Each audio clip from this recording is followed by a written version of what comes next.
नमस्कार दोस्तों, मैं राहुल मिश्रा और मैं आप सभी का एक बार फिर से स्वागत करता हूं आपके अपने चैनल माई पाठशाला में और पाठशाला रेलवे एग्जाम में।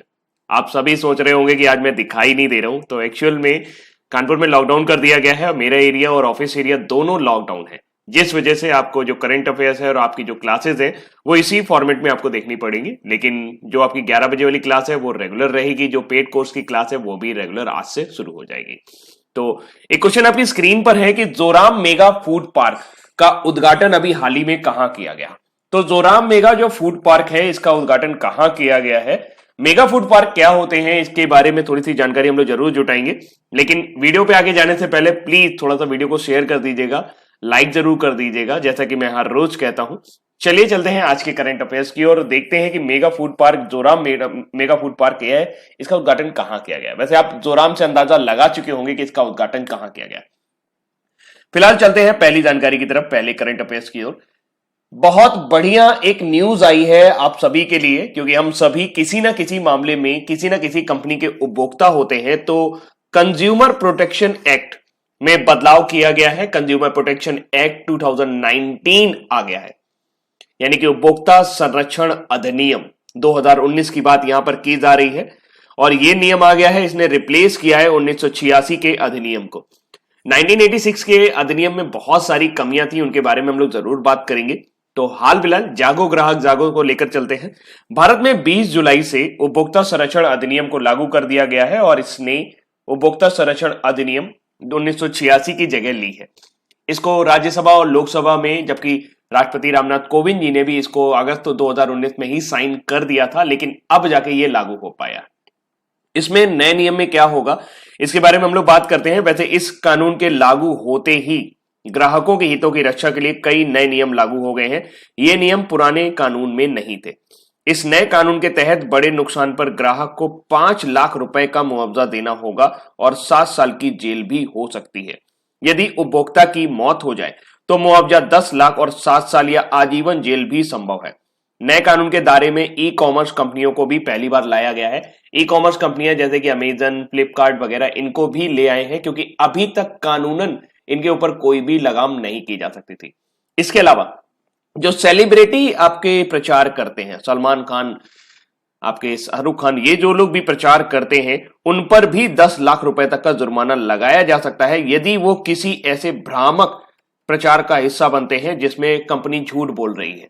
तो पहले अगर किसी सेलिब्रिटी को अगर कोई विज्ञापन करना है तो उन्हें उसके पूरी जानकारी की जांच पड़ताल करनी पड़ेगी और अगर मिलावटी सामान या खराब प्रोडक्ट पर कंपनी को जुर्माना और मुआवजा देना भी शामिल किया गया है।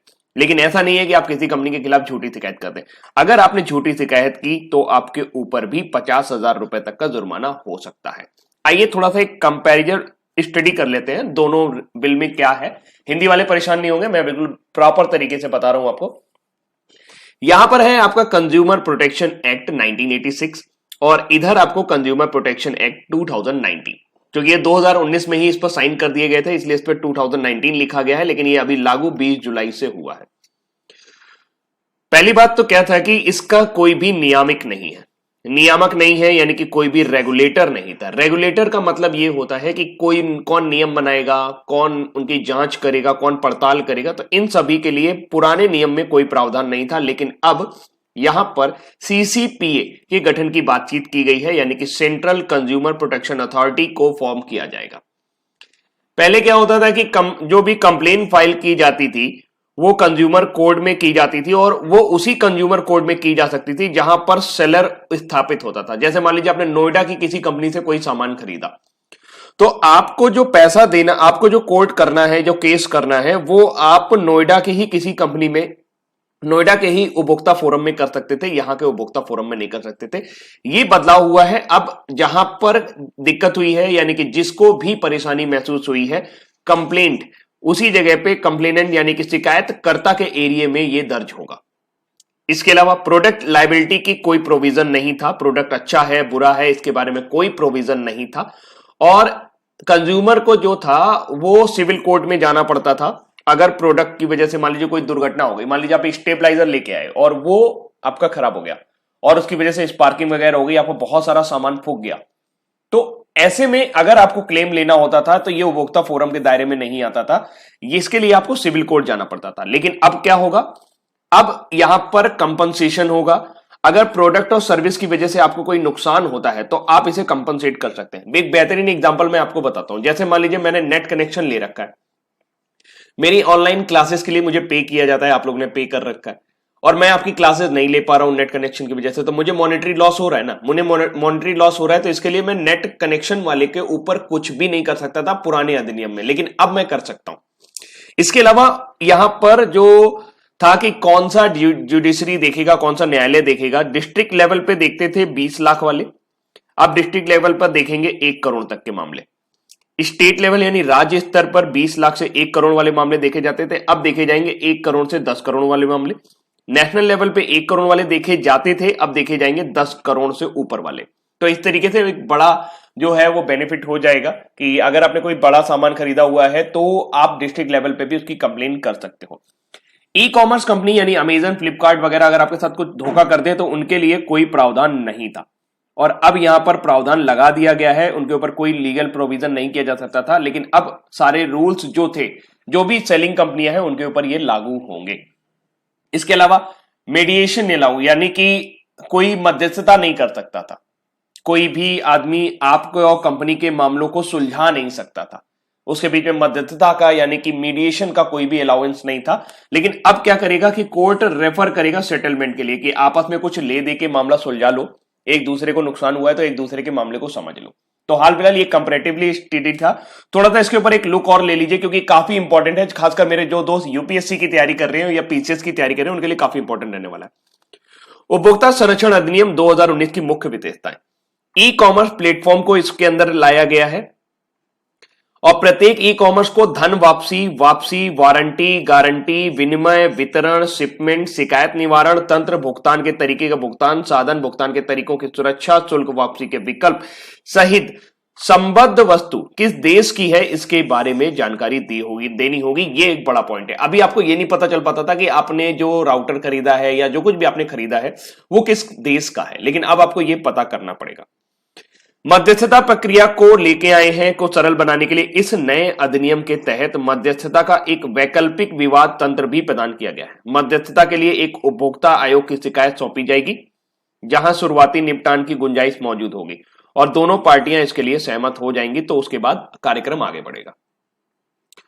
उपभोक्ता आयोग, वही सीसीपीए की बात की जा रही है। सीसीपीए का मुख्य उद्देश्य क्या है कि केंद्रीय उपभोक्ता संरक्षण प्राधिकरण को उपभोक्ता अधिकारों के उल्लंघन के साथ साथ संस्थान के मुकदमों या शिकायतों के जांच करने का भी अधिकार होगा। एक तरह से आप समझ सकते हैं कि अब कंपनियों के ऊपर एक रेगुलेटर आ गया, आपको कोर्ट जाने की जरूरत नहीं पड़ेगी। कंपनी आपके साथ धोखाधड़ी करती है तो आप यहां पर सीसीपीए में अपनी शिकायत दर्ज करा सकते हैं और इसके द्वारा बनाए गए नियमों के मुताबिक कंपनी को बार बार काम करना पड़ेगा। जैसे दूरसंचार कंपनियों के लिए नियामक है, दूरसंचार नियामक प्राधिकरण जो है वो दूरसंचार कंपनियों के लिए है कि अगर वो ज्यादा टैक्सेस लेते हैं, ये ज्यादा आपसे रूल आउट करते हैं तो वहां पर उसके लिए प्राधिकरण है, लेकिन बाकी कंपनियों जो सेल आउट करती थी उनके लिए कोई प्राधिकरण नहीं था। अब ये प्राधिकरण आ जाएगा।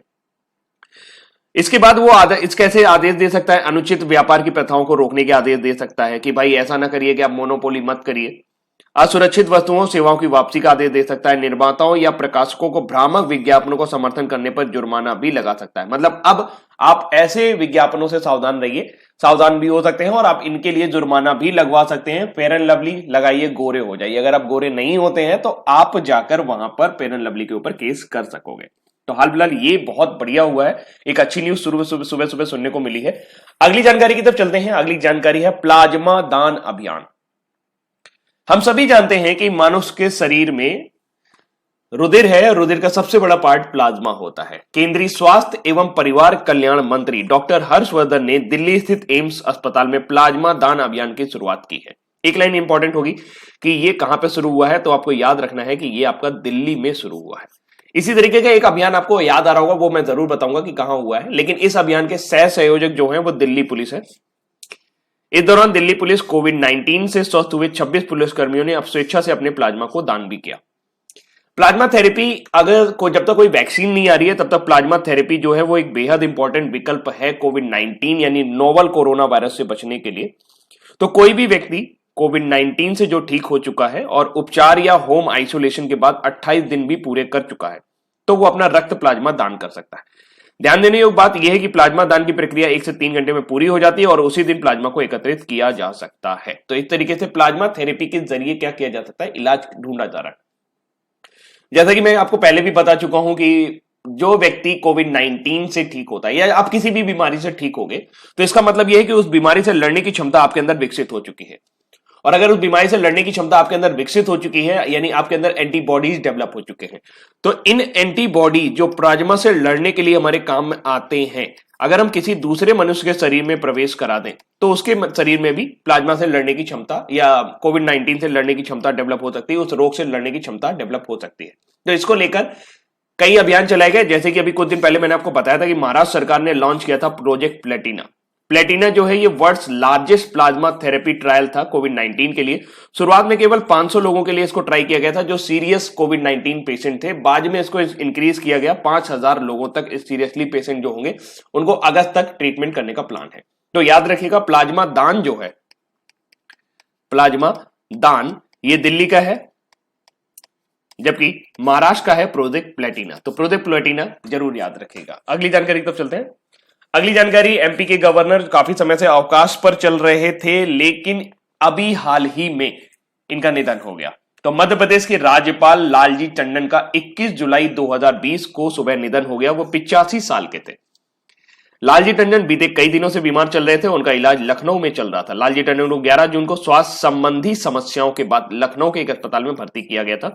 उनकी अनुपस्थिति में उत्तर प्रदेश की राज्यपाल आनंदीबेन पटेल को मध्य प्रदेश के राज्यपाल का अतिरिक्त दायित्व सौंपा गया था। उनके निधन पर यूपी में 3 दिन का राजकीय शोक मनाए घोषित किया गया है, क्योंकि वो यूपी के काफी बहुमूल्य नेता रहे हैं। बात एमपी की है क्योंकि वो मध्य प्रदेश के राज्यपाल रहे, तो चलिए फटाक से एमपी के बारे में कुछ बात कर लेते हैं। मध्य प्रदेश के बारे में जानकारी इकट्ठा कर लेते हैं। मध्य प्रदेश सरकार ने अभी हाल ही में एक रोको टोको अभियान शुरू किया था। जो लोग मास्क नहीं पहन रहे हैं उनको रोका जाएगा, उनसे 20 रुपए लिए जाएंगे और उनको एक मास्क प्रदान किया जाएगा 20 रुपए देने के बाद। अभी हाल ही में इंतजार आपका, मध्य प्रदेश में टूरिज्म को बढ़ावा देने के लिए इंतजार आपका नाम का एक अभियान शुरू किया गया था। इसका संबंध भी मध्य प्रदेश से है। मध्य प्रदेश सरकार ने ही किल कोरोना ऐप लॉन्च किया था, जिसमें घर घर जाकर टीमें जो भी मरीज हैं जो घर पे आइसोलेट हुए हैं उनका इलाज करेंगी, ताकि जब अस्पताल में बेड की कमी पड़ रही है या बहुत सारी चीजें नहीं हो पा रही, तो इसमें सिर्फ कोविड-19 को ही नहीं इंक्लूड किया गया था। इसमें ऐसी कोई भी बीमारी जैसे मलेरिया, डेंगू, इन सभी को इंक्लूड कर लिया गया था। मध्य प्रदेश जो है इसने अभी हाल ही में गेहूं को समर्थन मूल्य पर खरीदने के मामले में नंबर 1 पर रहा है, टॉप रहा है। भारत का पहला ई वेस्ट क्लिनिक भोपाल में खुला था। ई वेस्ट आप सभी समझते हैं, मोबाइल का कचरा वगैरह, मोबाइल हो गया, आपका लैपटॉप हो गया, जो पुराने हो गए, बेकार हो गए, तो ये ई वेस्ट क्लिनिक के अंतर्गत रिसाइकिल किए जाएंगे। प्रियम्बल पढ़ना, यानी प्रियम्बल संविधान की प्रस्तावना पढ़ना जो है, ये मध्य प्रदेश सरकार ने मैंडेटरी कर दिया था स्कूल के अंतर्गत कि सभी स्कूलों में प्रियम्बल पढ़ना बहुत ज्यादा जरूरी होगा, सभी को पढ़ना ही पड़ेगा। स्वच्छ सर्वेक्षण लीग में इंदौर ने टॉप किया था, आप सभी को पता है। ये 10 लाख प्लस पॉपुलेशन वाली सिटी में था। सिंगर सुमन कल्याणपुर और म्यूजिक डायरेक्टर कुलदीप सिंह को अभी हाल ही में एमपी लता मंगेशकर अवार्ड 2017 और 2018 के लिए क्रमशः दिया गया था। क्रमशः मतलब 2017 का सुमन कल्याणपुर को और 2018 वाला कुलदीप सिंह को। पहला एडिशन निमाड़ चिली फेस्टिवल 2020 जो है ये आपका कासरावाड़ खरगोन डिस्ट्रिक्ट मध्य प्रदेश में देखने को मिला, जिसमें मस्कट यानी शुभंकर बनाए गए थे, चिली चाचा। और एमपी सीएम ने अभी हाल ही में नेशनल राष्ट्रीय जल सम्मेलन जो है उसका उद्घाटन किया था भोपाल में। या आपसे ऐसा क्वेश्चन पूछा जाए कि राष्ट्रीय जल सम्मेलन कहां हुआ, तो ये भोपाल में हुआ। और पीएम जय यानी कि प्रधानमंत्री जन आरोग्य योजना, जन औषधि योजना के अंतर्गत जिन भी पेशेंट ने सबसे ज्यादा इलाज कराया है उन सभी मामलों में देखा जाए तो एमपी ने टॉप किया है, मध्य प्रदेश ने टॉप किया है। नमस्ते ओरछा फेस्टिवल 3 दिन का चलने वाला फेस्टिवल है, ये भी आपका मध्य प्रदेश से संबंधित है। और इंदौर जो है ये पहला सिटी रहा जिसने लॉकडाउन के दौरान पूरे सिटी को सैनिटाइज करा था, ड्रोन के जरिए सैनिटाइज किया था। कैपिटल भोपाल है। स्टेट एनिमल यानी कि राजकीय पशु बारासिंगा। बनियान ट्री यानी कि बरगद का पेड़ यहाँ का राजकीय वृक्ष है। स्टेट फ्रूट की बात करें तो आम का पेड़, आम जो है यहाँ का राजकीय फल है। चीफ मिनिस्टर वर्तमान समय में शिवराज सिंह चौहान है, बीजेपी से आते हैं। कमलनाथ का पटाक्षेप करने के बाद इनको सत्ता मिली थी। गवर्नर वर्तमान समय में लालजी टंडन थे, लेकिन अभी तक जो कार्यभार संभाल रही हैं वो आनंदीबेन पटेल संभाल रही हैं। लोकसभा में 29 सीटें हैं मध्य प्रदेश में, जबकि राज्यसभा में 11 सीटें आपको देखने को मिलेंगी। क्षेत्रफल की दृष्टि से बात किया जाए तो मध्य प्रदेश दूसरा सबसे बड़ा राज्य है, पहले नंबर पर राजस्थान है, जबकि जनसंख्या की दृष्टि से देखा जाए तो ये देश का 5वां सबसे बड़ा राज्य है। नंबर 1 पर उत्तर प्रदेश है जनसंख्या के मामले में। तो ये कुछ जानकारी रही मध्य प्रदेश के बारे में, और ये आपको हिंदी में भी यहां पर मिल जाएगी, लेकिन अगर आप पीडीएफ डाउनलोड करेंगे। अगली जानकारी की तरफ चलते हैं। पहला इलेक्ट्रिक चार्जिंग पॉइंट प्लाजे का एक उद्घाटन हुआ है। तो केंद्रीय विद्युत नवीकरणीय ऊर्जा मंत्री आर.के. सिंह द्वारा नई दिल्ली में के चैम्सफोर्ड क्लब में भारत के पहले सार्वजनिक इलेक्ट्रिक वाहन चार्जिंग प्लाजा का उद्घाटन किया गया है। सार्वजनिक ईवी चार्जिंग प्लाजा को भारत में ई मोबिलिटी को सर्वव्यापी और सुविधाजनक बनाने के लिए नई दिल्ली नगर पालिका परिषद के सहयोग से एनर्जी एफिशिएंसी सर्विसेज लिमिटेड द्वारा स्थापित किया गया। ये सब याद करने की जरूरत नहीं है, सिर्फ एक लाइन पता होनी चाहिए कि देश का पहला public electric vehicle charging plaza जो है ये कहां शुरू हो रहा है। आपको पता है कि देश की पहली या भारत में बनने वाली पहली इलेक्ट्रिक फ्लाइंग कार पाल ईवी लिबर्टी ये कहां बनाई जा रही है? ये गुजरात में बनाई जा रही है। देश की पहली फ्लाइंग इलेक्ट्रिक कार, उड़ने वाली कार। उद्घाटन समारोह के दौरान केंद्रीय ऊर्जा मंत्री रेज एक प्रोग्राम है, इसका फुल फॉर्म याद रखिएगा, indoor air quality for safety and efficiency में सुधार के लिए एयर कंडीशन की व्यवस्था को भी लॉन्च किया गया है। रेज में पूरे देश में कार्य क्षेत्रों में खराब वायु गुणवत्ता को सुधार करके उसे स्वास्थ्य के लिहाज से हरित और बेहतर बनाने के लिए लॉन्च किया गया है। तो हाल फिलहाल ये रहा आपका जो इलेक्ट्रिक प्लाजा है। आने वाले समय में आप देखेंगे कि डीजल का जो है वो मैन्युफैक्चरिंग पूरी तरह से बंद कर दी गई है, कि डीजल कारों को बनाना बिल्कुल पूरी तरह से बंद कर दिया गया है, और अब हमारे देश में इलेक्ट्रिक वाहन जो है वो लॉन्च किए जा रहे हैं एक के बाद एक। तो उनकी चार्जिंग पॉइंट भी जरूरी है, क्योंकि अगर आप इलेक्ट्रिक वाहन लॉन्च कर देंगे लेकिन उनके चार्जिंग पॉइंट्स नहीं देंगे तो कहीं ना कहीं कस्टमर उनको ज्यादा दूर तक लेके नहीं जाएगा, और ऐसे में वो फिर से वो पेट्रोल और डीजल की तरफ चलने लगेंगे। तो हमें क्या करना है, हमें इसको पूरी तरीके से एक पूरा सिस्टम प्रदान करना है, और उसी में ये एक पहल है कि एक चार्जिंग पॉइंट डेवलप किया गया, इलेक्ट्रिकल प्लाजा, एक इलेक्ट्रिकल व्हीकल चार्जिंग प्लाजा बनाया गया दिल्ली के अंदर, देश का पहला। अगली जानकारी है, अभी हाल ही में चाइना को थोड़ा सा खतरे का आभास कराने के लिए, या चाइना को यह बताने के लिए कि भारत और अमेरिका एक साथ है, भारत और अमेरिका ने मिलकर एक पासिंग एक्सरसाइज किया जिसे पासएक्स नाम दिया गया, और ये पूर्वी लद्दाख में चल रहे सैन्य गतिरोध के बीच चीन को एक कड़ा सबक देने के लिए भारतीय नौसेना और अमेरिकी नौसेना के साथ एक संयुक्त अभ्यास था। इसकी बात करें तो ये मलक्का स्ट्रेट में आयोजित किया गया था। इसमें भारत ने अंडमान निकोबार द्वीप समूह में जगुआर लड़ाकू विमानों को तैनात किया, और जो मलक्का जल डमरू मध्य से होते हुए चीन के महत्वपूर्ण समुद्री मार्गों पर जा रहे थे, और एक तरीके से मलक्का स्ट्रेट जो है वो दक्षिणी चीन सागर और आपका हिंद महासागर को जोड़ती है। तो एक बड़ा ही उसका महत्व है व्यापारिक मार्गों के रूप में। यूएस की तरफ से USS Nimitz guided missile cruiser, USS Princeton missile destroyer, USS Sterett, USS Ralph Johnson के साथ अमेरिका ने भारतीय युद्धपोत INS Rana, INS Sahyadri, INS Shivalik और मिसाइल कॉर्वेट आईएनएस कॉर्माटा को भी साथ साथ अभ्यास किया है। तो भारत और यूएस के बीच में एक संयुक्त सैन्य अभ्यास किया गया नौसेनाओं के बीच में, उसका नाम रहा पासएक्स। नाम जरूर याद रखिएगा, पासएक्स का मतलब है पासिंग एक्सरसाइज, ये यहां पर इसका फुल फॉर्म लिखा हुआ है, पासिंग एक्सरसाइज। अब मलक्का स्ट्रेट के बारे में आपको थोड़ा सा बता देता हूं। ये देख रहे हैं आप, ये इंडिया है, इंडिया से आप इधर आओगे बे ऑफ बंगाल होते हुए, ये अंडमान, पूरा अंडमान निकोबार है आपका। अंडमान निकोबार में ये आपका पूरा हिंद महासागर हो गया, इंडियन ओशन जिसे कहा जाता है। इंडियन ओशन से ये बीच में है, ये मलेशिया और सिंगापुर के बीच में है मलक्का स्ट्रेट, जिसके जरिए दक्षिणी चीन सागर के जरिए माल अपना यहां से वहां पहुंचाता है और अफ्रीका वगैरह तक पहुंचता है। लेकिन अगर इस स्ट्रेट पर व्यापार करना बंद करवा दिया जाए चाइना का, तो उसको बहुत ज्यादा नुकसान हो सकता है, और इसीलिए ये जो स्ट्रेट है ये काफी ज्यादा इंपॉर्टेंट है। ये लिंक है इंडियन ओशन और साउथ चाइना सी के बीच में। The Strait of Malacca is the shortest sea route between India and China, hence is one of the most heavily traveled shipping channels in the world। इसलिए यहां पर सबसे ज्यादा मात्रा में शिप गुजरते हैं। Singapore one of the world's most important port है, is situated at the strait southern end, और इसके दक्षिणी एंड पर स्थित है सिंगापुर, जो कि विश्व का सबसे व्यस्ततम पोर्ट में से एक माना जाता है। इसके अलावा अगर हम लोग बात करें तो कुछ अभी हमने सैन्य अभ्यास की बात की, तो 2020 में जो सैन्य अभ्यास हुए हैं उनके बारे में एक नजर कर लेते हैं। इंद्रधनुष 5वां 2020, ये इंडियन एयरफोर्स और रॉयल एयरफोर्स का मतलब हो गया ब्रिटेन एयरफोर्स के बीच में होता है। ये हिंडन एयरबेस पे आयोजित किया गया उत्तर प्रदेश गाजियाबाद में।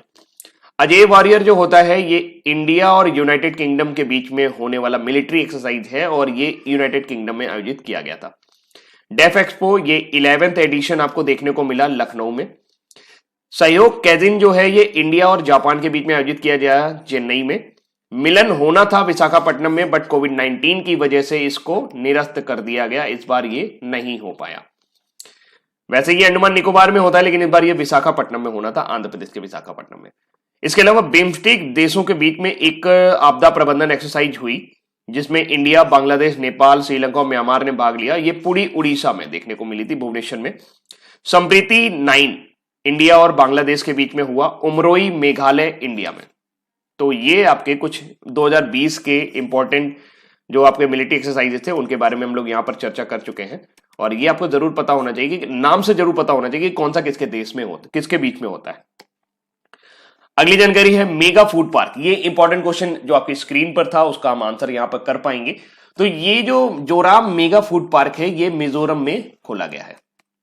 केंद्रीय खाद्य प्रसंस्करण उद्योग मंत्री, नाम जरूर याद रखिएगा, हरसिमरत कौर बादल द्वारा मिजोरम में जोराम मेगा फूड पार्क का उद्घाटन किया गया है। खाद्य प्रसंस्करण उद्योग मंत्रालय खाद्य प्रसंस्करण उद्योग के विकास के निरंतर प्रयास कर रहा है और इस मेगा फूड पार्क में किसानों, उत्पादकों, प्रोसेसर, उपभोक्ताओं को लाभ मिलेगा और पूर्वोत्तर में खाद्य प्रसंस्करण क्षेत्र में विकास को बढ़ावा मिला है। जोराम मेगा फूड पार्क 5,000 लोगों को प्रत्यक्ष और अप्रत्यक्ष रोजगार देगा, जबकि लगभग 25,000 किसानों को लाभ देगा। यह मेगा फूड पार्क अपने यहां अवस्थित 30 खाद्य प्रसंस्करण इकाइयों में तकरीबन 250 करोड़ रुपए के अतिरिक्त निवेश का लाभ उठाएगा, जिसका सालाना लगभग 500 करोड़ रुपए तक टर्नओवर हो सकता है। अब बात करते हैं मेगा फूड पार्क क्या होता है। मेगा फूड पार्क एक स्कीम है जिसमें क्या किया जाता है कि किसानों को सही मूल्य मिल सके, उन्हें घर के पास ही बाजार उपलब्ध हो सके जहां पे वो अपनी फसल बेच सकें, घर के पास बाजार होना चाहिए, बाजार हो सके। साथ साथ जो वेस्टेज है उसको मिनिमाइज कर रहा है, वेस्टेज को मिनिमाइज किया जा सके, यानी कि जो फसल बर्बाद हो जाती है, जो चीजें खराब हो जाती है, उनको मिनिमाइज किया जा सके। और सबसे बड़ा इसका जो मेन मोटिव है वो है एम्प्लॉयमेंट प्रोवाइड करना, यानी कि रोजगार प्रोवाइड करना।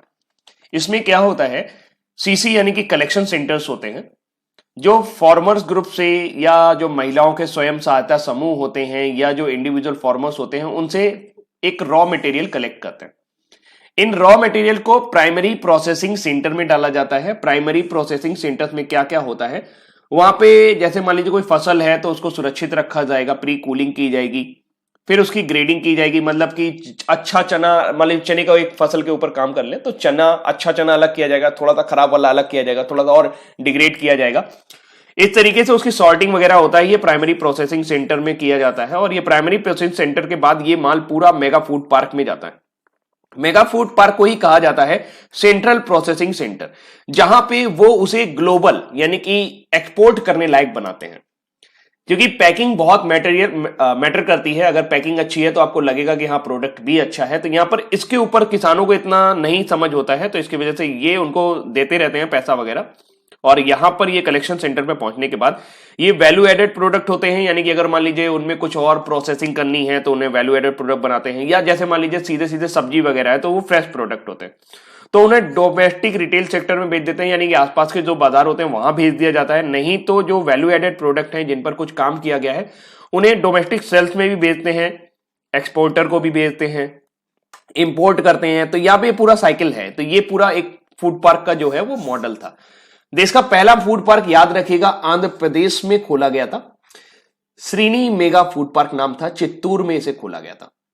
जबकि सेंट्रल इंडिया की बात करें यानी कि मध्य भारत की बात करें तो मध्य प्रदेश में खोला गया अवंती मेगा फूड पार्क जो है वो देश का पहला फूड पार्क रहा, देवास में खोला गया था। फूड पार्क के बारे में मैंने काफी कुछ आपको बता दिया है, उम्मीद करता हूं कि आपको पता चल गया होगा। और अभी तक देखा जाए तो 18 फूड पार्क ऐसे हैं जो ऑपरेशनल हैं, यानी कि पूरी तरीके से काम पे लग गए हैं। 42 फूड पार्क ऐसे हैं जिन पर अभी काम चल रहा है, यानी कि 42 टोटल ओवरऑल फूड पार्क बनाए गए हैं इंडिया के अंदर। अब मिजोरम की बात हुई थी तो मिजोरम को कैसे छोड़ देते, तो मिजोरम अभी एक ऐसा राज्य रहा जिसने अपने यहां खेल को उद्योग का दर्जा दिया। मिजोरम ही चापचार कूट उत्सव मनाता है। मिजोरम में 6 मार्च 2020 को इसका आयोजन हुआ था। झारखंड का जरिया है जो है झरिया, इस बार Greenpeace India international report के मुताबिक मोस्ट पॉल्यूटेड यानी कि सबसे ज्यादा प्रदूषित इंडियन सिटी रहा, जबकि लुंगलेई मिजोरम सबसे लीस्ट पॉल्यूटेड रहा। मिजोरम की जनसंख्या अभी कम है और मिजोरम का जो मामला है, मतलब मिजोरम में जो साक्षरता दर है वो भी काफी तेजी से बढ़ता चला जा रहा है। मिजोरम की रहने वाली लाल रेमसियामी को अभी हाल ही में FIH federation of international hockey द्वारा rising player of the year का अवार्ड दिया गया था। मिजोरम और अरुणाचल प्रदेश जो है ये एक दिन ही स्टेटहुड बनाते हैं, 20 फरवरी 1987। बहुत प्यारी सी कहानी है मिजोरम की स्टेटहुड फाउंड होने में। जब पूरा भारत आजाद हुआ था 1947 में, तो मिजोरम या जो था ये पहले असम का पार्ट था और ये अपनी सत्ता के लिए ये अपने लिए अलग राज्य की मांग कर रहे थे। धीरे धीरे काफी टाइम बीतता गया और ऐसे में एक नया वर्ड आपको सुनने को मिल सकता है, मौतम। मौतम आपने सुना है कभी? मौतम क्या होता है? देखिए, मिजोरम की अगर हम बात करें तो मिजोरम वो क्षेत्र है जहां बांस जो है वो बहुतायत में मिलता है और बांस में हर 50 साल में फूल आते हैं। ये 50 साल के जो फूल होते हैं ये चूहों को बड़ा आकर्षित करते हैं। और मिजोरम के लोग जो होते हैं, क्योंकि वहां पर आपको पता है कि पहाड़ी इलाका है, तो जितना भी फसल वगैरह है उसको बड़ा वो स्टोर करके रखते हैं। किसको स्टोर कर लेते हैं? फसल को स्टोर कर लेते हैं। जब 50 साल में फूल आते हैं तो पूरी दुनिया के जो चूहे होते हैं वो बांसों की तरफ भागना शुरू करते हैं, क्योंकि चूहों को ही सबसे पहली पसंद होता है बांस के फूल। बांस के फूल बहुत प्रेम से खाते हैं, इससे उनकी प्रजनन क्षमता भी बढ़ती है, उनसे उन्हें शारीरिक वृद्धि भी मिलती है। और ऐसे में जब वो बांस के फूल खा लेते हैं तो वो लाखों की संख्या में बढ़ते हैं और फिर वो चूहे जब बांस के फूल खत्म हो जाते हैं तो वो स्टोर की तरफ भागते हैं और पूरे इलाके के अंदर एक अकाल सा उत्पन्न कर देते हैं, सारा का सारा अनाज चट कर जाते हैं। ऐसी स्थिति मिजोरम में 3 बार देखने को मिली, एक बार 1911-12 में, एक बार 1958-60 में और एक बार 2007-8 में। तो 1958-60 का जो घटना है, उस टाइम मिजोरम ये लड़ाई लड़ रहा था कि हमको भारत के अंदर शामिल नहीं होना है। और फिर बाद में भारत सरकार ने बड़ी सख्ती दिखाई और उसी टाइम चीन और पाकिस्तान के साथ युद्ध भी हो रहा था भारत का, तो मिजोरम की तरफ ध्यान नहीं दे पाया। तो 1958-60 के बाद भारत ने बड़ी मेहनत की और बहुत सारी सैन्य कार्रवाई करने के बाद आखिर में मिजो नेशनल फ्रंट ही वो पार्टी है जिसने मिजोरम के अंदर पहली बार सत्ता हासिल की थी। वर्तमान समय में जोरामथंगा जो है वो वहां के चीफ मिनिस्टर है। और फिर 20 फरवरी 1987 को मिजोरम हमारे अस्तित्व में आया। ये 23वां राज्य बना। गवर्नर PS श्रीधरन पिल्लई है। कैपिटल आप सभी को पता है आइजल है। स्टेट एनिमल सुमात्रन सिरो। स्टेट बर्ड तीतर बोला जाता है। स्टेट ट्री नागकेशर, यानी कि राजकीय जो वृक्ष है वो नागकेशर है। स्टेट फ्लावर की बात करें तो सेनहड़ी का फूल जो है स्टेट फ्लावर बोला जाता है, ये बांस के फूल ही कहेंगे आप इसे। ट्राइब्स की बात करें तो बेसिकली 5 ट्राइब्स आपको मिजोरम में देखने को मिलती हैं, लुसेई, राल्टे, हमार, पैथे, पावी। नेशनल पार्क की बात करें तो डंपा टाइगर रिजर्व है, मुरलेन, फांगवानी, तावी जो है वो वाइल्ड लाइफ सेंचुरी है। तो इस तरीके से ये मिजोरम की पूरी जानकारी कंप्लीट होती है और आपको मजा भी आया होगा। कई सारी नई जानकारी आपको देखने को मिली, खासकर मौसम के बारे में आपको जरूर पता चला होगा। ये चूहों द्वारा पैदा किया गया अकाल होता है। अगली जानकारी तो चले, एक बुक लिखी है बहुत ही famous crime writer S Hussain Zaidi. Dawood के ऊपर पुस्तकें लिखी, अंडरवर्ल्ड के ऊपर काफी पुस्तकें लिखते हैं। इन्होंने पुस्तक लिखी है द एंड गेम और पुस्तक को हार्पर कॉलिंस इंडिया द्वारा प्रकाशित किया गया। ये पुस्तक की फोटो है। द एंड गेम पाठकों को ये आपका जो भी अंडरवर्ल्ड होता है उसके बारे में जानकारी देता है। यहां पर थोड़ा सा हिंदी गलत लिखा हुआ है। जैदी ने इसके अलावा Black Friday, Mafia Queens of the Mumbai, Dongri to Mumbai और बाइकुला टू बैंकॉक भी लिखा है। वह 26/11 के एक आतंकवादी हमलों पर आधारित एक HBO की डॉक्यूमेंट्री टेरर इन मुंबई के सहयोगी निर्माता भी रहे हैं। तो हुसैन जैदी की एक नई पुस्तक नजर आई, द एंड गेम। अगली जानकारी चलते हैं मेडिकैप। भारतीय प्रौद्योगिकी संस्थान IIT मद्रास ने मेडिकैप नाम का एक पोर्टेबल अस्पताल इकाई विकसित की है। मेडिकैप क्या है? एक पोर्टेबल अस्पताल इकाई है जिसे 4 लोगों द्वारा मात्र 2 घंटे के भीतर कहीं भी बनाया जा सकता है। इससे जो कोविड-19 का जो संक्रमण फैल रहा है, ऐसे में अगर बहुत बुरी हालत होती है तो ये काफी काम आने वाली है। तो मेडिकैप हाल ही में केरल के वायनाड जिले में लॉन्च किया गया। इंपॉर्टेंट पॉइंट, केरल के वायनाड जिले में लॉन्च किया गया है और इसका प्रयोग कोविड-19 के संक्रमित रोगियों हेतु किया जाएगा। मेडिकैप में कुल 4 प्रकार के जोन बने हुए हैं। इसमें एक डॉक्टर का कमरा होगा, एक आइसोलेशन रूम होगा, एक मेडिकल रूम होगा, एक 2 बेड वाला आईसीयू भी शामिल है। यह पोर्टेबल अस्पताल इकाई परिवहन की दृष्टि से भी काफी किफायती है और इसे आसानी से एक स्थान पर दूसरे स्थान पर ले जा सकता है। मेडिकैप लॉन्च किया आईआईटी मद्रास ने। अगली जानकारी है पीएस प्रवीण सिद्धार्थ राष्ट्रपति रामनाथ कोविंद के नए सचिव बने हैं। अंदर मैटर क्या हुआ कुछ पता नहीं चला। 2001 बैच के भारतीय राजस्व सेवा के अधिकारी पी प्रवीण सिद्धार्थ को राष्ट्रपति रामनाथ कोविंद का निजी सचिव नियुक्त किया गया है, जबकि सिद्धार्थ पहले से ही राष्ट्रपति सचिवालय में स्पेशल ड्यूटी अधिकारी के रूप में सेवारत हैं। वह विक्रम सिंह की जगह लेंगे। उनका कार्यकाल अभी बाकी था, उन्हें उसी कार्यकाल के दौरान शिपिंग मंत्रालय में संयुक्त सचिव नियुक्त किया गया है। तो हाल फिलहाल आपके जो सचिव हैं राष्ट्रपति रामनाथ कोविंद के वो चेंज हो गए हैं, वो हैं पी प्रवीण सिद्धार्थ, याद रखिएगा। अगली जानकारी है हिंद महासागर के तल पर सिंगापुर के शोधकर्ताओं को एक बहुत बड़ा कॉकरोच मिला है जिसे तिलचट्टा कहा जाता है। यह जीव समुद्री सर्वेक्षण के दौरान पाया गया है और इसका नाम रखा गया है बाथिनोमस रक्ससा। तो हिंद महासागर में मिला विश्व का सबसे बड़ा तिलचट्टा या कॉकरोच। कॉकरोच की बात करें तो इनको बोला जाता है इनवर्टेब्रेट्स। इनवर्टेब्रेट्स का मतलब होता है जो जिनकी रीढ़ की हड्डी नहीं होती, यानी जो जिनके कोई भी कशेरुको नहीं होता, और ये आइसोपोडा संघ में आते हैं। आइसोपोडा अगर देखा जाए तो ये मरीन होते हैं और सबसे इंपॉर्टेंट बात ये होती है कि इनके ऊपर कठोर खंडित एक्सोस्केलेटन होता है, यानी कि एक कवच टाइप का होता है। आपने देखा होगा कि कब आप कॉकरोच को पकड़े हैं, अगर आपने पकड़ा है तो आपको महसूस हुआ वो थोड़ा सा कठोर होता है। साथ साथ इनके 2 एंटीना होते हैं।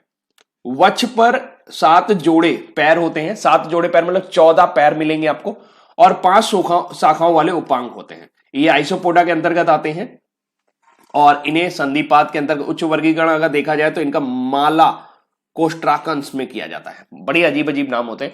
इनवर्टेब्रेट्स का नाम याद रखिएगा। इनवर्टेब्रेट्स का मतलब होता है रीढ़ विहीन प्राणी। अब बात करते हैं आज की न्यूज फटाफट।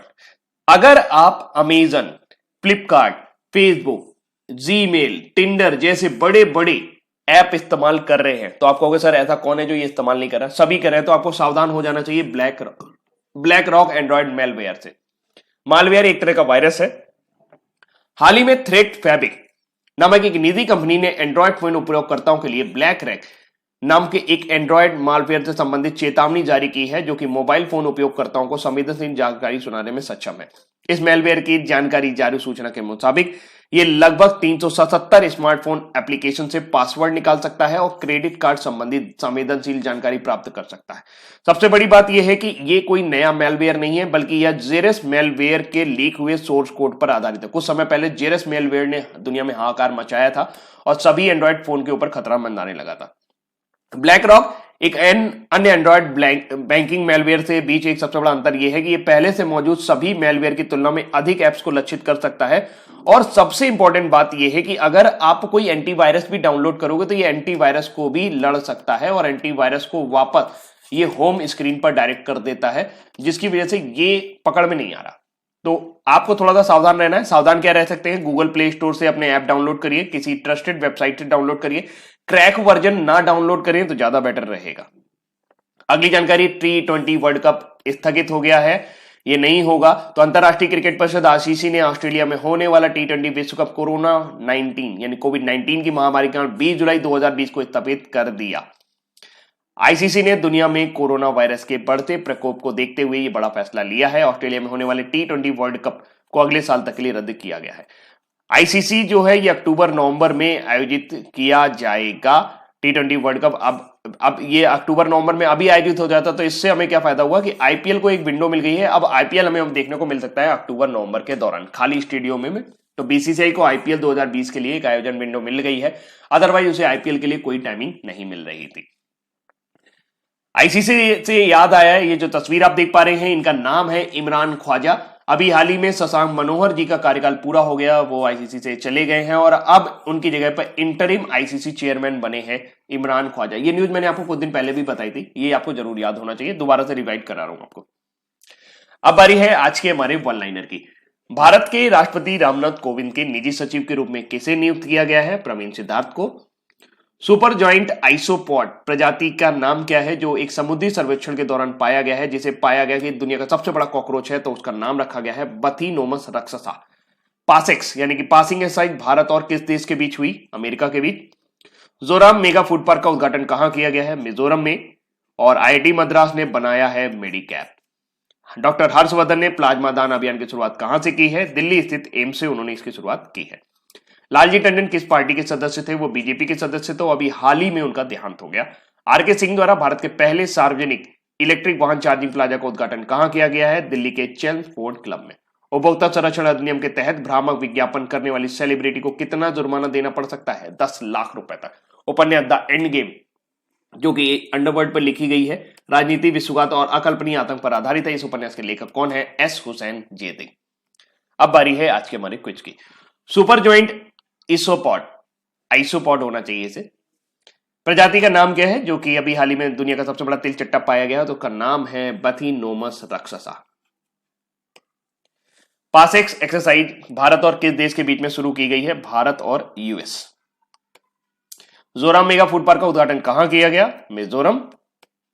भारत के राष्ट्रपति रामनाथ कोविंद के निजी सचिव के रूप में किसे नियुक्त किया गया है? पी प्रवीण सिद्धार्थ को। और किसके द्वारा समर्थित एक मेडिकैप नाम का एक पोर्टेबल अस्पताल बनाया गया है? तो वो है आईआईटी मद्रास द्वारा। डॉक्टर हर्षवर्धन ने प्लाज्मा दान अभियान की शुरुआत कहां से की है? तो उन्होंने AIIMS hospital in Delhi. Lalji Tandon किस पार्टी के सदस्य थे? वो बीजेपी के सदस्य थे, भारतीय जनता पार्टी के। आरके सिंह द्वारा भारत के पहले सार्वजनिक इलेक्ट्रिक वाहन चार्जिंग प्लाजा का उद्घाटन कहां किया गया है? इसका उद्घाटन दिल्ली में किया गया है। और उपभोक्ता संरक्षण अधिनियम 2019 के तहत भ्रामक विज्ञापन करने पर सेलिब्रिटी को भी कितने रुपए का जुर्माना तय किया गया है? तो 10 लाख रुपए तक का जुर्माना का प्रावधान किया गया है। अभी तक इस तरह का कोई प्रावधान नहीं था 1986 वाले में। उपन्यास द एंड गेम, जो कि राजनीति, विश्वासघात और कल्पनीय आतंक पर आधारित है, इस उपन्यास के लेखक कौन है? इसके लेखक हैं एस हुसैन जैदी। तो दोस्तों, ये थे आज के हमारे इंपॉर्टेंट करंट अफेयर्स और उम्मीद करता हूं कि आपको करंट अफेयर्स समझ में आए होंगे, पसंद भी आए होंगे। आज के लिए इतना ही रखते हैं। उम्मीद करते हैं कि आप इसे वीडियो को लाइक करेंगे, शेयर जरूर करिएगा, शेयर करना मत भूलिएगा। क्लासेज आज से प्रॉपर हो जाएंगी, तो क्लासेस के लिए टेंशन मत लीजिएगा। तो आज के लिए इतना ही। Thank you so much.